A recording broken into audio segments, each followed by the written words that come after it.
বর্তমান সময়ে minimal furniture trend বেশ জনপ্রিয়।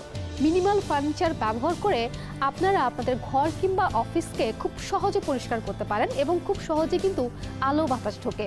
এই গরমে আপনার ঘরকে নতুনভাবে সাজাতে মিনিমাল ফার্নিচার ট্রেন্ড অনুসরণ করতে পারেন।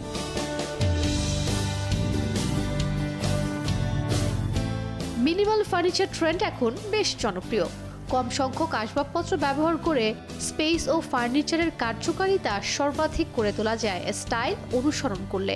মিনিমাল ট্রেন্ডে প্রায়শই স্ট্রেট লাইন, নিরপেক্ষ রং এবং প্রাকৃতিক উপকরণ ব্যবহার করা হয়। এখন বর্তমানে অফিসগুলো যখন সেট আপ করা হয় এমনভাবে করা হয় যে ইয়াং জেনারেশনের যেসব কর্মীরা রয়েছেন তারা এটার সাথে রিলেট করতে পারেন। খুব বেশি হেভি না, লাইট।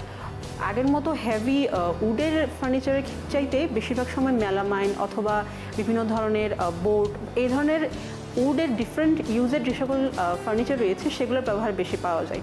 এক্ষেত্রে কিন্তু কালার কম্পোজিশনটা খুব বেশি পরিমাণ নোটিসেবল।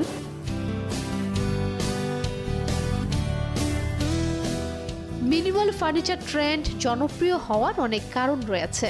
ছোট জায়গায় বড় ও উজ্জ্বল ভাব আনতে সহায়তা করতে পারে মিনিমাল ট্রেন্ড। একটি শান্ত এবং শিথিল পরিবেশ তৈরি করতে সহায়তা করতে পারে।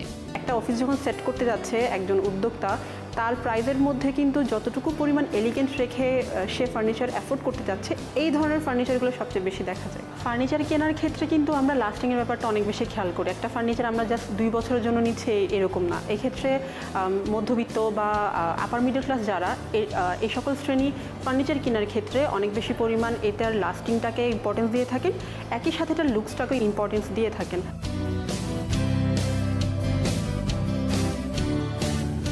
বর্তমান সময়ের নিম্ন মধ্যবিত্ত যে ফ্যামিলি রয়েছে তারাও কিন্তু তাদের অ্যাফোর্ডের যেই ক্যাপাসিটি সেটাকে একটু প্রসারিত করে চেষ্টা করেন এমন কিছু ফার্নিচার তাদের বাসায় সেট করতে, যেগুলো তাদের পার্সোনালিটিকে, তাদের ফ্যামিলির একটা ইমেজ আছে যেটাকে আরও বেশি পরিমাণ প্রস্ফুটিত করতে পারে।